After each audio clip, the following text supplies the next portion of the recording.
ನಿರಂತರ ಸುದ್ದಿ. ಶಬರಿಮಲೆ ದಕ್ಷಿಣ ಭಾರತದ ಪ್ರಖ್ಯಾತ ಧಾರ್ಮಿಕ ಕ್ಷೇತ್ರ. ವರ್ಷಂಪ್ರತಿ ಲಕ್ಷಾಂತರ ಭಕ್ತರು 48 ದಿನಗಳ ವ್ರತಾಚರಣೆ ಮಾಡಿ ಇರುಮುಡಿ ಕಟ್ಟು ಹೊತ್ತುಕೊಂಡು ಈ ಬೆಟ್ಟ ಏರುತ್ತಾರೆ. ಅಯ್ಯಪ್ಪ ಸ್ವಾಮಿಯನ್ನು ಕಣ್ತುಂಬಿಕೊಳ್ತಾರೆ. ಅಯ್ಯಪ್ಪ ಸ್ವಾಮಿಗೆ ಪ್ರಮುಖವಾಗಿ 3 ಉತ್ಸವಗಳು ನಡೀತದೆ. ಒಂದು ಮಂಡಲ ಉತ್ಸವ ಸುಮಾರು ಡಿಸೆಂಬರ್ ತಿಂಗಳಲ್ಲಿ ನಡೀತದೆ. ಜನವರಿ ತಿಂಗಳಲ್ಲಿ ಮಕರವಿಳಕ್ಕು ಉತ್ಸವ ನಡೀತದೆ. ತದನಂತರ ವಿಷು ಉತ್ಸವ ನಡೀತದೆ.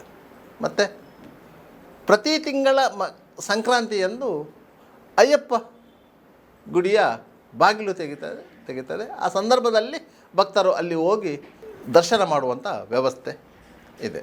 ಆದರೆ ಮಂಡಲ ಉತ್ಸವ, ಮಕರವಿಳಕ್ಕು ಉತ್ಸವ ಮತ್ತು ವಿಷು ಉತ್ಸವ ಇದು 3 ಪ್ರಮುಖವಾದದ್ದು. ಈ ಸಂದರ್ಭದಲ್ಲಿ ಲಕ್ಷಾಂತರ ಭಕ್ತರು ಅಲ್ಲಿಗೆ ಹೋಗ್ತಾರೆ. ಶಬರಿಮಲೆಗೆ ಯಾತ್ರೆ ಕೈಗೊಳ್ಳಬೇಕಾದರೆ 48 ದಿನಗಳ ವ್ರತಾಚರಣೆ ಮಾಡಬೇಕು ಎನ್ನುವ ನಿಯಮ ಇದೆ. ಆದರೆ ಕೆಲವರು 10 ದಿನ 15 ದಿನ ವ್ರತಾಚರಣೆ ಮಾಡಿ ಹೋದವರು ಇದ್ದಾರೆ. ಸಣ್ಣ ಪ್ರಾಯದ ಹೆಣ್ಣು ಮಕ್ಕಳು ಅಂದರೆ 8 ವರ್ಷಕ್ಕಿಂತ ಒಳಗಿನ ಹೆಣ್ಣು ಮಕ್ಕಳು ಮತ್ತು 50 ವರ್ಷಕ್ಕಿಂತ ಮೇಲಿನ ಹೆಂಗಸರಿಗೆ ಅಲ್ಲಿ ಪ್ರವೇಶ ಇದೆ. ಆ ಮಧ್ಯದ ವಯಸ್ಸಿನ ಹೆಣ್ಣು ಮಕ್ಕಳಿಗೆ ಪ್ರವೇಶ ಇಲ್ಲ. ಇಂತಹ ಪವಿತ್ರ ಕ್ಷೇತ್ರ ಶಬರಿಮಲೆ. ಈ ಶಬರಿಮಲೆಗೆ ಹೋಗುವ ಮುನ್ನ ಅಂದರೆ ಯಾತ್ರಿಕರು ವಾವರ ಸ್ವಾಮಿಯ ಮಸೀದಿಗೆ ಭೇಟಿ ಕೊಟ್ಟು ಅಲ್ಲಿ ಕರಿಮೆಣಸು ಅರ್ಪಿಸಿ ಅಲ್ಲೊಂದು ನೂಲು ಕಟ್ಟಿಕೊಂಡು ಹೋಗಬೇಕು ಎನ್ನುವಂಥ ಪರಿಪಾಠ ಈ ಹಿಂದಿನಿಂದ ನಡ್ಕೊಂಡು ಬಂದಿತ್ತು, ಈಗಲೂ ನಡ್ಕೊಂಡು ಹೋಗ್ತಾ ಇದೆ. ಆದರೆ 48 ದಿನಗಳ ಕಾಲ ವ್ರತಾಚರಣೆ ಮಾಡಿ ಅಯ್ಯಪ್ಪನನ್ನು ಮನಸಾರೆ ಭಜಿಸಿ ಇರುಮುಡಿಯನ್ನು ತಲೆಯಲ್ಲಿ ಹೊತ್ತುಕೊಂಡು ಅಯ್ಯಪ್ಪ ದರ್ಶನಕ್ಕೆ ಹೋಗುವಾಗ ವಾವರ ಎನ್ನುವಂಥ ಹಿಂದೂಯೇತರ ವ್ಯಕ್ತಿಯ ದರ್ಗಕ್ಕೆ ಹೋಗುವಂಥ ಅನಿವಾರ್ಯತೆ ಏನಿದೆ ಎಂದ ಪ್ರಶ್ನೆ ಸದ್ಯಕ್ಕೆ ಮೂಡಿದೆ. ಈ ಹಿಂದೆಯೂ ವಾವರನಿಗೂ ಅಯ್ಯಪ್ಪನಿಗೂ ಸಂಬಂಧ ಏನು ಎನ್ನುವ ಬಗ್ಗೆ ಪ್ರಶ್ನೆ ಮೂಡಿತ್ತಾದರೂ ಅದನ್ನು ಸಾರ್ವಜನಿಕವಾಗಿ ಯಾರು ಚರ್ಚೆಗೆ ಎತ್ತಿಕೊಳ್ಳಲಿಲ್ಲ. ಯಾಕಂತ ಹೇಳಿದರೆ ಅದು 2 ಕೋಮುಗಳ ಮಧ್ಯೆ ಭಿನ್ನಾಭಿಪ್ರಾಯಕ್ಕೆ ಕಾರಣವಾಗಬಹುದು ಎನ್ನುವ ಕಾರಣಕ್ಕಾಗಿ. ಇದೀಗ ಗುರುವಾಯನಕೆರೆಯ ಉದ್ಯಮಿ ಶಶಿಧರ್ ಶೆಟ್ಟಿ ಬರೋಡ ಅವರು ಈ ಒಂದು ಪ್ರಶ್ನೆಯನ್ನು ಸಾರ್ವಜನಿಕ ಸಮಾರಂಭವೊಂದರಲ್ಲಿ ಎತ್ತಿದ್ದಾರೆ. ಗುರುವಾಯನಕೆರೆಯಲ್ಲಿ ನವಶಕ್ತಿ ಎನ್ನುವ ಒಂದು ಗ್ರೂಪು ಇದೆ. ಅದರ ಮುಖ್ಯಸ್ಥರು ಶಶಿಧರ್ ಶೆಟ್ಟಿಯವರು, ಉದ್ಯಮಿ. ಅವರು ಬರೋಡಾದಲ್ಲಿ ಶಶಿ ಕ್ಯಾಟರಿಂಗ್ ಸರ್ವಿಸಸ್ ಅಂತ ಹೇಳಿ ಬರೀ ದೊಡ್ಡ ಉದ್ಯಮ ನಡೆಸ್ತಾ ಇದ್ದವರು. ಅವರು ಕೆಲವು ವರ್ಷಗಳ ಹಿಂದೆ ಬಂದು ಗುರುವಾಯನಕೆರೆಯಲ್ಲಿ ಅವರದ್ದೇ ಆದ ಒಂದು ಹೋಟೆಲು, ವಸತಿಗೃಹ, ಬಾರ್ ಎಲ್ಲವನ್ನು ಮಾಡಿ ಇದ್ದಾರೆ. ಅವರು ಹಲವು ಸಭೆ ಸಮಾರಂಭಗಳಿಗೆ ಅತಿಥಿಯಾಗಿ ಅವರನ್ನು ಕರೀತಾರೆ, ಅವರು ಹೋಗ್ತಾರೆ, ತಮ್ಮ ಅಭಿಪ್ರಾಯವನ್ನು ವ್ಯಕ್ತಪಡಿಸ್ತಾರೆ. ಅಂಥ ಒಂದು ಸಭೆಯಲ್ಲಿ ಅವರು ಮಾತನಾಡಿದ್ದ ವಿಡಿಯೋ ವೈರಲ್ ಆಗ್ತಾ ಇದೆ. ಅವರು ಕೇಳಿದ ಮೂಲಭೂತ ಪ್ರಶ್ನೆ ಇದೆ: 48 ದಿನಗಳ ಕಾಲ ವ್ರತಾಚರಣೆ ಮಾಡಿ ಮನೆ ಮಠದಿಂದ ದೂರ ಇದ್ದು ಕೇವಲ ಅಯ್ಯಪ್ಪ ನಾಮ ಸ್ಮರಣೆಯೊಂದಿಗೆ ದಿನಚರಿ ಆರಂಭಿಸಿ ದಿನಚರಿ ಮುಗಿಸುವಂತಹ ವ್ರತಾಧಾರಿಗಳು ಅಯ್ಯಪ್ಪನಿಗೂ ಯಾವುದೇ ಸಂಬಂಧ ಇಲ್ಲದ ವಾವರ ಎಂಬ ಹಿಂದೂಯೇತರ ವ್ಯಕ್ತಿಯ ಮಸೀದಿಗೆ ಹೋಗಿ ಪ್ರಾರ್ಥನೆ ಸಲ್ಲಿಸುವಂಥ ಅಗತ್ಯ ಏನಿದೆ? ಇದಕ್ಕೆ ಯಾವುದಾದರೂ ಲಾಜಿಕ್ ಇದೆಯಾ ಅಂತ ಒಂದು ಪ್ರಶ್ನೆ ಎತ್ತಿದ್ದಾರೆ. ಅದು ಈಗ ವೈರಲ್ ಆಗ್ತಾ ಇರೋದು. ಅಯ್ಯಪ್ಪ ಸ್ವಾಮಿಯ ಬಗ್ಗೆ ಹಲವಾರು ಕಥೆಗಳಿವೆ. ಹರಿ ಮತ್ತು ಹರ ಅಂದರೆ ವಿಷ್ಣು ಮತ್ತು ಶಿವ ಜೊತೆ ಸೇರಿ ಸೃಷ್ಟಿಯಾದ ಕಂದ ಅಂತ ಹೇಳ್ತಾರೆ. ಆ ಮಗು ಪಂದಳ ರಾಜನಿಗೆ ಸಿಕ್ಕಿ ಆ ಅರಮನೆಯಲ್ಲಿ ಬೆಳೆಯಿತು ಅಂತೇಳಿ.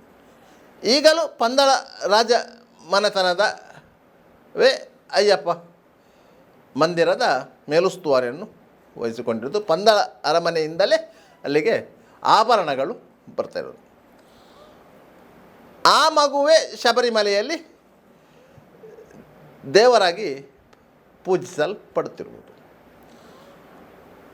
ಅಯ್ಯಪ್ಪ ಹುಟ್ಟುವ ಮೊದಲು ಮುಸ್ಲಿಂ ಮಹಿಳೆಯೊಬ್ಬರು ಸಂಪಿಗೆ ಮರವಾಗಿ ನಿಂತಿದ್ದಂತಹ ಹರಿಯನ್ನು ಏರಿದ ಕಾರಣಕ್ಕಾಗಿ ಅವರು ಹೆತ್ತ ಮಗು ವಾವರ ಆಗಿದ್ದಾನೆ ಎನ್ನುವುದೊಂದು ಐತಿಹ್ಯ ಕಥೆ ಇದೆ. ಹರಿಯು ಹರನ್ನು ಸೇರಿದ್ದು ಅಂತ ಹೇಳ್ತಾರೆ. ಹರಿ ಮತ್ತು ಹರ ಇರುವಂತಹ ಕಾಲಘಟ್ಟ ಯಾವುದು ಅಂತ ಹೇಳಿದರೆ ಕೃತಯುಗ. ಅದರ ನಂತರ ತ್ರೇತಾಯುಗ ಬಂದಿದೆ, ಅದರ ನಂತರ ದ್ವಾಪರ ಯುಗ ಬಂದಿದೆ, ತದನಂತರ ಕಲಿಯುಗ ಇರುವುದು. ಅಯ್ಯಪ್ಪನ ಹುಟ್ಟು ಬೆಳವಣಿಗೆ ಎಲ್ಲವೂ ನಡೆದದ್ದು ಕಲಿಯುಗದಲ್ಲಿ. ಅದಕ್ಕೆ ಅಯ್ಯಪ್ಪನಿಗೆ ಕಲಿಯುಗ ವರದ ಎನ್ನುವಂಥ ಹೆಸರು ಇದೆ. ಮುಸ್ಲಿಂ ಮಹಿಳೆಯೊಬ್ಬರು ಕೃತಯುಗದಲ್ಲಿ ಸಂಪಿಗೆ ಮರ ಹೇರುವಂತಹ ಸಾಧ್ಯತೆಗಳು ಕಡಿಮೆ. ಯಾಕಂತ ಹೇಳಿದರೆ ಮುಸ್ಲಿಂ ಧರ್ಮ ಸ್ಥಾಪನೆ ಆದದ್ದೇ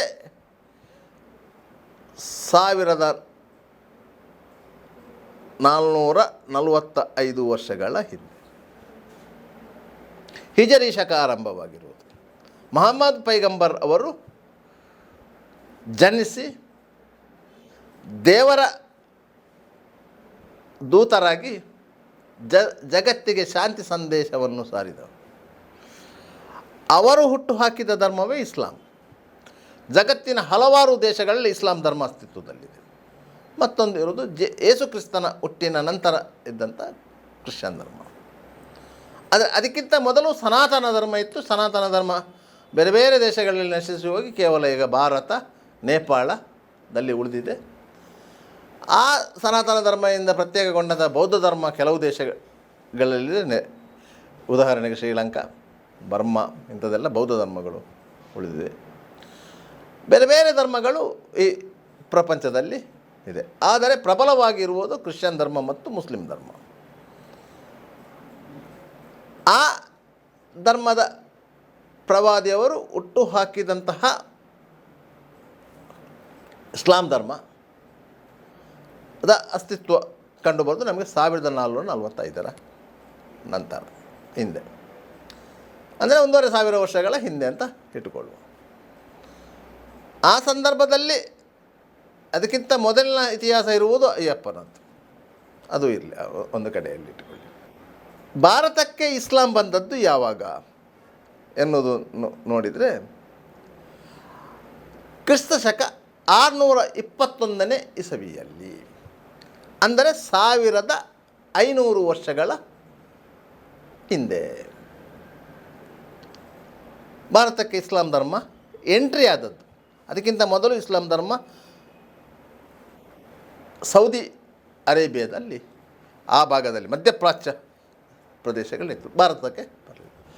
ಭಾರತಕ್ಕೆ ವ್ಯವಹಾರದ ಉದ್ದೇಶದಿಂದ ಮಧ್ಯಪ್ರಾಚ್ಯದಿಂದ ಬಂದದ್ದು ಆರಂಭದಲ್ಲಿ ಕೇರಳಕ್ಕೆ. ಕೇರಳದ ಆಗಿನ ರಾಜ ಆ ವ್ಯಾಪಾರ ವ್ಯವಹಾರಕ್ಕೆ ಬಂದವರಿಗೆ ಆಶ್ರಯ ನೀಡಿದ್ದ. ಆ ಸಂದರ್ಭದಲ್ಲಿ ಇಸ್ಲಾಂ ಧರ್ಮದ ಪ್ರಚಾರಕ್ಕೆ ಬಂದವರು ಅಲ್ಲಿ ಆಶ್ರಯ ಪಡ್ಕೊಂಡಿದ್ದರು. ಕೇರಳದ ಕೊಡಂಗಲ್ಲೂರು ಎಂಬಲ್ಲಿ, ಅಂದರೆ ತ್ರಿಶೂರ್ ಜಿಲ್ಲೆಯಲ್ಲಿ ಬರುತ್ತೆ, ಚಿರಮಾನ್ ಜುಮ್ಮಾ ಮಸೀದಿ ಅಂತ ಸ್ಥಾಪನೆ ಮಾಡಿದರು. ರಾಜ ಕೊಟ್ಟಂತಹ ಜಾಗದಲ್ಲಿ ತಮ್ಮ ಪ್ರಾರ್ಥನೆಯ ಉದ್ದೇಶಕ್ಕಾಗಿ ಆ ಕಾಲದಲ್ಲಿ ಬಂದಂತಹ ವ್ಯಾಪಾರ ವ್ಯವಹಾರಕ್ಕಾಗಿ ಬಂದಂಥವರು ಮತ್ತು ಧರ್ಮ ಪ್ರಚಾರಕ್ಕಾಗಿ ಬಂದಂಥವರು ಸ್ಥಾಪನೆ ಮಾಡಿದಂಥ ಮಸೀದಿ ಚರಮಾರ್ ಜುಮ್ಮಾ ಮಸೀದಿ. ಇದು ಭಾರತದ ಪ್ರಥಮ ಮಸೀದಿ ಮತ್ತು ವಿಶ್ವದ 2ನೇ ಮಸೀದಿ. ತದನಂತರ ಎಲ್ಲ ಮಸೀದಿಗಳು ನಿರ್ಮಾಣ ಆಗಿರೋದು ಪ್ರಪಂಚದಾದ್ಯಂತ ತದನಂತರ. ಚೆರುಮಾನ್ ಜುಮ್ಮಾ ಮಸೀದಿ ಸ್ಥಾಪನೆ ಆಗುವುದಕ್ಕಿಂತ ಮೊದಲೇ ಶಬರಿಮಲೆಯಲ್ಲಿ ಅಯ್ಯಪ್ಪನ ಅಸ್ತಿತ್ವ ಇತ್ತು. ಅಂದರೆ ಅಯ್ಯಪ್ಪನ ಅಸ್ತಿತ್ವಕ್ಕೆ ಸುಮಾರು 5,000 ವರ್ಷಗಳ ಇತಿಹಾಸ ಇದೆ. ಪಂದಳ ರಾಜಮನೆತನಕ್ಕೂ 5,000 ವರ್ಷಗಳ ಇತಿಹಾಸ ಇದೆ. ಆ ಇತಿಹಾಸದ ನಂತರ ಸುಮಾರು 1,500 ವರ್ಷಗಳ ಹಿಂದೆ ಇಸ್ಲಾಂ ಧರ್ಮ ಸ್ಥಾಪನೆ ಆಗಿದ್ದು ಕೇವಲ 629 ವರ್ಷಗಳ ಹಿಂದೆ ತ್ರಿಶೂರ್ ಜಿಲ್ಲೆಯ ಕೊಡಂಗಲೂರಿನಲ್ಲಿ ಚೆರ್ಮಾನ್ ಜುಮ್ಮಾ ಮಸೀದಿ ಸ್ಥಾಪನೆಯಾಗಿರೋದು. ಮತ್ತು ಅಯ್ಯಪ್ಪನಿಗೂ ವಾವರನಿಗೂ ಸಂಬಂಧ ಎಲ್ಲಿಂದ ಬಂತು? ವಾಸ್ತವ ಚಿತ್ರಣ ಇದು. ಶಬರಿಮಲೆಗೆ ಈ ಹಿಂದೆ ಯಾತ್ರೆಗೆ ಹೋಗುತ್ತಿದ್ದವರು ಕೈಯಲ್ಲೊಂದು ಕತ್ತಿ ಇಲ್ಲದೊಂದು ಕುಡುಗೋಲು ಹಿಡ್ಕೊಂಡು ಹೋಗ್ತಿದ್ರಂತೆ. ಯಾಕಂತ ಹೇಳಿದರೆ ಅದು ದಟ್ಟ ಕಾಡು. ವರ್ಷಕ್ಕೆ 3 ಬಾರಿ ಮಾತ್ರ ಹೋಗ್ತಾ ಇದ್ದಂಥ ಸಂದರ್ಭ. ಮಂಡಲ ಉತ್ಸವ, ಮಕರ ಬೆಳಕು ಮತ್ತು ವಿಷುವುತ್ಸವಕ್ಕೆ. ಆಗ ಮೊದಲಿಗೆ ಹೋದಂತಹ ಭಕ್ತಾದಿಗಳ ತಂಡ ದಾರಿಯನ್ನು ಮಾಡಿಕೊಂಡು ಹೋಗಬೇಕಾಗಿತ್ತು. ಸುಮಾರು 48 ಮೈಲಿಗಳಷ್ಟು ದೂರ ಕಾಡು ದಾರಿಯಲ್ಲಿ ನಡೆದು ದೇವರೇ ದರ್ಶನ ಮಾಡ್ಕೊಂಡು, ತದನಂತರದ ದಿನಗಳಲ್ಲಿ ರಸ್ತೆ ಆಯಿತು, ಪಂಬೆಯವರೆಗೆ ವ್ಯವಸ್ಥೆಗಳಾಯಿತು, ವಾಹನ ಹೋಗುವ ವ್ಯವಸ್ಥೆ ಆಯಿತು. ಪಂಬೆಯಿಂದ ಈಗ ನಡ್ಕೊಂಡು ಹೋಗುವಂಥ ವ್ಯವಸ್ಥೆ ಇದೆ. ಇನ್ನು ಮುಂದಿನ ದಿನಗಳಲ್ಲಿ ಸನ್ನಿಧಾನದವರೆಗೂ ರಸ್ತೆ ಸಂಪರ್ಕ ಏರ್ಪಡಬಹುದು. ಈಗ ಮೊದಲಿನ ಕಾಲಕ್ಕೂ ಈಗಿನ ಕಾಲಕ್ಕೂ ವ್ಯತ್ಯಾಸ ಇದೆ. ಆದರೆ ಮೊದಲಿನ ಕಾಲದಲ್ಲಿ ಹೋಗ್ತಾ ಇದ್ದಂತಹ ಜನರು ಅಲ್ಲಿಯೇ ಇದ್ದಂತಹ ಒಂದು ದರ್ಗಕ್ಕೆ ಪ್ರಾರ್ಥನೆ ಸಲ್ಲಿಸ್ತಿದ್ದರು. ಅದಕ್ಕೊಂದು ವಾವರ ಸ್ವಾಮಿ ಅಂತ ಹೆಸರಿಟ್ಟರು. ಪ್ರಾರ್ಥನೆ ಸಲ್ಲಿಸುವುದು ಎಲ್ಲಿಗೂ ನಿಷಿದ್ಧವಲ್ಲ. ಯಾಕಂತೇಳಿ ಅದು ಅವರವರ ನಂಬಿಕೆ. ವಾವರ ಸ್ವಾಮಿ ಅಂತೇಳಿ ಅಯ್ಯಪ್ಪನ ಸಹೋದರ ಅಂತ ಹೇಳಿ ಪ್ರಾರ್ಥನೆ ಸಲ್ಲಿಸುವುದಕ್ಕೂ ಅಲ್ಲೊಂದು ದರ್ಗಾ ಇದೆ, ಅದಕ್ಕೊಂದು ಪಾವಿತ್ರತೆ ಇದೆ ಎನ್ನುವ ಕಾರಣಕ್ಕಾಗಿ ಅಲ್ಲಿ ಒಂದು ಪ್ರಾರ್ಥನೆ ಸಲ್ಲಿಸುವುದಕ್ಕೂ ವ್ಯತ್ಯಾಸ ಇದೆ. ಬರೋಡ ಶಶಿಧರ ಶೆಟ್ಟಿಯವರು ಎತ್ತಿದ ಪ್ರಶ್ನೆ ಇದೆ. ಅಯ್ಯಪ್ಪನ ದರ್ಶನಕ್ಕೆ ಹೋಗುವವರು ವಾವರ ಸ್ವಾಮಿಗೆ ಯಾಕೆ ಪ್ರಾರ್ಥನೆ ಸಲ್ಲಿಸಬೇಕು? ನಾವು ಅಲ್ಲಿ ಹಾಕಿದಂಥ ಹಣವನ್ನು ಅಲ್ಲಿ ಮಿಸ್ಯೂಸ್ ಆಗ್ತಾ ಇದೆ. ಹಿಂದೆ ಅಲ್ಲಿ ಹಾಕಿದ ಹಣ ಎಲ್ಲಿಗೆ ಹೋಗ್ತದೆ ಅಂತ ಗೊತ್ತಿರಲಿಲ್ಲ. ಈಗ ಅಲ್ಲಿ ಹಣವನ್ನು ಅಟ್ಟಿ ಗೋಣಿಯಲ್ಲಿ ತುಂಬಿಕೊಂಡು ಹೋಗುವಂಥ ದೃಶ್ಯಗಳು ಸಾಮಾಜಿಕ ಜಾಲತಾಣದಲ್ಲಿ ವೈರಲ್ ಆಗಿತ್ತು. ಆದ್ದರಿಂದ ಅಲ್ಲಿಗೆ ಕಾಣಿಕೆ ಹಾಕಬಾರದು ಅಂತೇಳಿ ಆ ಶಬರಿಮಲೆಯಲ್ಲಿ ಹಾಕುವಂತಹ ಕಾಣಿಕೆ ಹಣವನ್ನು ಕೇರಳದ ಕಮ್ಯುನಿಸ್ಟ್ ಸರ್ಕಾರ ಬೇರೆ ಬೇರೆ ಉದ್ದೇಶಕ್ಕೆ ಬಳಸ್ತದೆ. ಆದ್ದರಿಂದ ಅಲ್ಲಿ ಕಾಣಿಕೆ ಹಾಕಬಾರದು ಎನ್ನುವಂಥ ಸೂಚನೆಯೂ ಇದೆ. ಆದರೆ ಭಕ್ತಾದಿಗಳು ಕಾಣಿಕೆ ಹಾಕುವಂಥದ್ದು, ಅಲ್ಲಿ ಪೂಜೆ ಪುನಸ್ಕಾರಗಳನ್ನು ಮಾಡುವಂಥದ್ದು ಸರ್ವೇ ಸಾಮಾನ್ಯ. ಅದನ್ನು ನಿಯಂತ್ರಿಸಲಿಕ್ಕೆ ಸಾಧ್ಯ ಆಗೋದಿಲ್ಲ.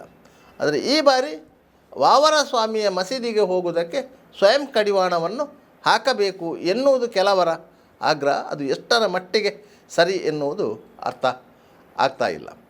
ಸಾಮಾನ್ಯವಾಗಿ ಅಯ್ಯಪ್ಪ ಸ್ವಾಮಿಯ ಮಾಲೆ ಹಾಕಿದವರು ಎಲ್ಲ ದೇವಸ್ಥಾನಗಳನ್ನು ಸುತ್ತಿ ಕೊನೆಗೆ ಅಯ್ಯಪ್ಪ ಸ್ವಾಮಿಯಲ್ಲಿಗೆ ಹೋಗ್ತಾರೆ. ಯಾಕಂದರೆ ಅವರು ಶುಚಿರ್ಭೂತರಾಗಿರ್ತಾರೆ, ಮಡಿವಂತರಾಗಿರ್ತಾರೆ, ದಿನನಿತ್ಯ ದೇವರ ಧ್ಯಾನದಲ್ಲಿ ಇರ್ತಾರೆ. ಅವರು ಎಲ್ಲ ದೇವಸ್ಥಾನಗಳಿಗೆ ಹೋಗಿ ತದನಂತರ ಅಯ್ಯಪ್ಪ ಮಂದಿರಕ್ಕೆ ಹೋಗುವಂಥದ್ದು. ಆ 48 ದಿನಗಳ ವ್ರತಾಚರಣೆಯ ಸಂದರ್ಭದಲ್ಲಿ ಹಲವು ದೇವಸ್ಥಾನಗಳನ್ನು ಸುತ್ತಾರೆ. ಹಾಗೆ ಹೋಗುವಾಗ ಅಲ್ಲಿ ಒಂದು ದರ್ಗಾ ಇದೆ, ಆ ದರ್ಗಕ್ಕೆ ಅವರು ಪ್ರಾರ್ಥನೆ ಸಲ್ಲಿಸ್ತಾರೆ. ಸಾಮಾನ್ಯವಾಗಿ ಇಲ್ಲಿ ದರ್ಗಾಗಳು ಜನರ ಮಾನಸದಲ್ಲಿ ಪಡಿ ಮೂಡಿದಂತಿದೆ. ಅದು ದಕ್ಷಿಣ ಕನ್ನಡ ಜಿಲ್ಲೆಯ ಕಾಜೂರು ದರ್ಗಾ ಇರ್ಬೋದು, ಬಂಟ್ವಾಳ ತಾಲೂಕಿನ ಅಜಲಮೊಗಿಲು ದರ್ಗಾ ಇರ್ಬೋದು, ಉಳ್ಳಾಲದ ಸೈಯದ್ ಮದನಿ ದರ್ಗಾ ಇರ್ಬೋದು. ಎಲ್ಲ ದರ್ಗಾಗಳಿಗೂ ಸರ್ವ ಧರ್ಮದ ಭಕ್ತರು ಹೋಗಿ ಪ್ರಾರ್ಥನೆ ಸಲ್ಲಿಸುವುದು ಇದೆ. ಹೋಗಬಾರ್ದು ಅಂತ ಯಾರೂ ಹೇಳುವುದಿಲ್ಲ, ಹೋಗಿ ಅಂತಲೂ ಹೇಳುವುದಿಲ್ಲ. ಆದರೆ ಅವರವರ ನಂಬಿಕೆಗೆ ಅಲ್ಲಿ ಫಲ ಸಿಗ್ತದೆ ಎನ್ನುವಂಥ ನಿರೀಕ್ಷೆ ಇರ್ತದೆ. ಅದಕ್ಕಾಗಿ ಹೋಗ್ತಾರೆ. ಅಲ್ಲಿನ ಉರುಸಿಗೂ ಹಿಂದೂ ಬಾಂಧವರು ಹೋಗ್ತಾರೆ. ಹಿಂದೂ ಬಾಂಧವರು ಕ್ರಿಶ್ಚಿಯನರ ಚರ್ಚ್ಗಳಿಗೂ ಹೋಗ್ತಾರೆ. ಮಕಾರ್ಗಳ ಹತ್ತೂರು ಚರ್ಚಿನ ವಾರ್ಷಿಕ ಮಹೋತ್ಸವಕ್ಕೆ 30% ಹಿಂದೂಗಳೇ ಅಲ್ಲಿ ಹೋಗಿ ಕ್ಯಾಂಡಲ್ ಹೊತ್ತಿಸಿ ಪ್ರಾರ್ಥನೆ ಸಲ್ಲಿಸಿಕೊಂಡು ಬರ್ತಾರೆ. ಆದ್ದರಿಂದ ಇದು ಎಲ್ಲ ಸರ್ವ ಧರ್ಮ ಸಮಭಾವದ ಜಾಗ. ಇಲ್ಲಿನ ಜನರಲ್ಲಿ ಆ ಮತೀಯ ಭಾವನೆ ಇರಲಿಲ್ಲ. ಆದರೆ ಕೆಲವೊಂದು ಘಟನೆಗಳಿಗೆ ಹಿನ್ನೆಲೆಯಲ್ಲಿ ಆ ಮತೀಯ ಭಾವನೆ ಕೆರಳಿದೆಯೇ ಹೊರತು ವೈಯಕ್ತಿಕವಾಗಿ ಯಾರಿಗೂ ಅಂತಹ ಭಾವನೆ ಇಲ್ಲ. ಇದೀಗ ಅಯ್ಯಪ್ಪ ಸ್ವಾಮಿಯ ವಿಚಾರದಲ್ಲಿ ಅಂತಹ ಒಂದು ಪ್ರಶ್ನೆ ಎದ್ದಿದೆ. ಈ ಬಾರಿ ಶಬರಿಮಲೆ ಯಾತ್ರೆ ಕೈಗೊಳ್ಳುವಂತಹ ಭಕ್ತಾದಿಗಳು ವಾವರಣ ದರ್ಗಕ್ಕೆ ಹೋಗ್ತಾರ ಇಲ್ವ ಎನ್ನುವ ಪ್ರಶ್ನೆ ಮೂಡಿದೆ. ಕೆಲವರು ಹೋಗ್ಬೋದು, ಕೆಲವರು ಹೋಗದೇ ಇರ್ಬೋದು. ಹೋಗದವರನ್ನು ಅಲ್ಲಿಗೆ ದೂಡುವಂತಿಲ್ಲ, ಹೋದವರನ್ನು ಹೊರಗೆ ತಳ್ಳುವಂತಿಲ್ಲ. ಈ ರೀತಿಯ ಪರಿಸ್ಥಿತಿ ಇದೆ. ಆದರೆ ಶಶಿಧರ್ ಶೆಟ್ಟಿಯವರು ಈ ವಿಚಾರವನ್ನು ಎತ್ತಿದಾಗ ಸಾಮಾಜಿಕ ಜಾಲತಾಣದಲ್ಲಿ ಭಾರಿ ಚರ್ಚೆ ಆಯಿತು.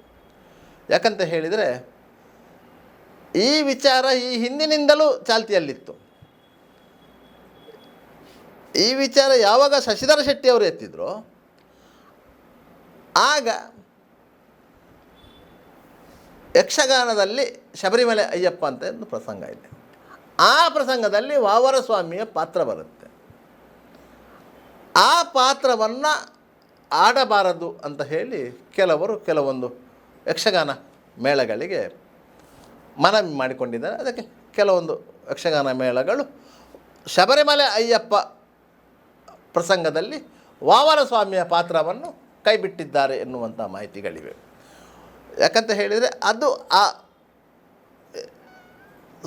ಆ ಪಾತ್ರವನ್ನು ಅಲ್ಲಿ ಸೇರಿಸಿದಂಥದ್ದು, ಅದನ್ನು ಅಲ್ಲಿಂದ ಕಿತ್ತಾಕಿದ್ದಾರೆ ಎನ್ನುವಂಥ ಮಾಹಿತಿಗಳಿವೆ.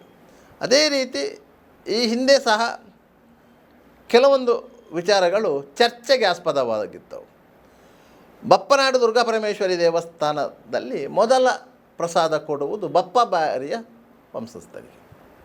ಅದು ಯಾಕೆ ಬಪ್ಪ ಬ್ಯಾರಿಯ ವಂಶಸ್ಥರಿಗೆ ಕೊಡಬೇಕು ಎನ್ನುವ ಪ್ರಶ್ನೆ ಬಂದಿತ್ತು. ಆದರೆ ನಂದಿನಿ ನದಿಯ ತಟದಲ್ಲಿ ಬಿದ್ದುಕೊಂಡಿದ್ದ ದೇವಿಯ ಮೂರ್ತಿಯನ್ನು ಜತನದಿಂದ ಎತ್ತಿಕೊಂಡು ಹೋಗಿ ಒಂದು ಕಡೆ ಇಟ್ಟವರು ಬಪ್ಪ ಬ್ಯಾರಿ ಎನ್ನುವಂತಹ ಅಂಬಿಗ. ಅವರು ದೋಣಿ ಕಡವು ನಡೆಸಿದಾಗ ಸೇತುವೆ ಇಲ್ಲದಂಥ ಸಂದರ್ಭದಲ್ಲಿ ಅವರಿಗೆ ಸಿಕ್ಕಿದ್ದು. ಅದನ್ನು ಮತ್ತು ಸಾರ್ವಜನಿಕರು ಸೇರಿ ಅಲ್ಲಿ ಪ್ರತಿಷ್ಠಾಪನೆ ಮಾಡಿದ್ದು ಅದು ದುರ್ಗಾ ಪರಮೇಶ್ವರಿ ದೇವಾಲಯವಾಗಿ ಜಗಜನ್ನಿತ. ಆದ್ದರಿಂದಲೇ ಆ ಊರಿಗೆ ಬಪ್ಪನಾಡು, ಬಪ್ಪ ಬ್ಯಾರಿಯ ನಾಡು, ಬಪ್ಪನಾಡು ಅಂತ ಹೆಸರು ಬಂತು. ಇವತ್ತಿಗೂ ಬಪ್ಪ ಬ್ಯಾರಿಯ ಕುಟುಂಬಸ್ಥರಿಗೆ ಅಲ್ಲಿ ಮೊದಲ ಪ್ರಸಾದ ಕೊಡುವಂಥ ಪರಿಪಾಠ ಇದೆ. ಆದ್ದರಿಂದ ಇಲ್ಲಿ ಹಿಂದೂ ಮುಸ್ಲಿಂ ಎನ್ನುವಂತಹ ಭಾವನೆಗಳು ಕೆರಳಲಿಕ್ಕೆ ಆರಂಭವಾದದ್ದು ಸುಮಾರು 4 ದಶಕಗಳ ಈಚೆಗೆ. ಈಗ ಅದಕ್ಕಿಂತ ಮೊದಲು ಆ ಭಾವನೆ ಇರಲಿಲ್ಲ. ಅದನಂತರ ಕೆರಳಲಿಕ್ಕೆ ಆರಂಭವಾಯಿತು. ಅದು ಬೇರೆ ಬೇರೆ ಕಾರಣಗಳಿಗಾಗಿ. ಅದು ರಾಮ ಮಂದಿರ ಇಶ್ಯೂ ಇರ್ಬೋದು, ಹುಬ್ಬಳ್ಳಿ ಇಶ್ಯೂ ಇರ್ಬೋದು, ಬೇರೆ ಬೇರೆ ವಿಷಯಗಳಿಗೆ ಸಂಬಂಧಪಟ್ಟಾಗ ಅದು ಕೆರಳಿಗೆ ಆರಂಭವಾದದ್ದು. ಇದೀಗ ಅಯ್ಯಪ್ಪನ ದರ್ಶನದವರೆಗೆ ಬಂದು ನಿಂತಿದೆ. ಯಾಕಂತ ಹೇಳಿದರೆ ಅಯ್ಯಪ್ಪನಿಗೂ ವಾವರನಿಗೂ ಧಾರ್ಮಿಕವಾಗಿ ಯಾವುದೇ ಸಂಬಂಧ ಇರಲಿಕ್ಕೆ ಸಾಧ್ಯನೇ ಇಲ್ಲ. ಯಾಕಂತ ಹೇಳಿದರೆ ಅಯ್ಯಪ್ಪನ ಹುಟ್ಟಿನ ಕಾಲಘಟ್ಟವೇ ಬೇರೆ, ಮುಸ್ಲಿಂ ಧರ್ಮದ ಹುಟ್ಟಿನ ಕಾಲಘಟ್ಟವೇ ಬೇರೆ. ಆ ಕಾಲಘಟ್ಟಕ್ಕೂ ಈ ಕಾಲಘಟ್ಟಕ್ಕೂ ಅಜಗಜಾಂತರ ವ್ಯತ್ಯಾಸ ಇದೆ. ಈ ವಾವರ ಸ್ವಾಮಿಯ ಕಥೆಯನ್ನು ಸೃಷ್ಟಿಸಿ ಹರಿಯಬಿಡಲಾಗಿತ್ತು. ಅದನ್ನು ಭಕ್ತರು ನಂಬಿಕೊಂಡು ಬಂದಿದ್ದರು. ನಂಬಿಕೆ ಯಾವುದಕ್ಕೂ ಮುಖ್ಯ. ಆದ್ದರಿಂದ ಆ ನಂಬಿಕೆಯನ್ನು ಉಳಿಸಿಕೊಂಡರೆ ನಷ್ಟ ಏನೂ ಇಲ್ಲ. ಅದನ್ನು ಮುಂದುವರಿಸಿಕೊಂಡು ಹೋಗ್ಬೋದು, ಮುಂದುವರಿಸದೆಯೂ ಇರಬಹುದು. ನಿರಂತರ ಸುದ್ದಿ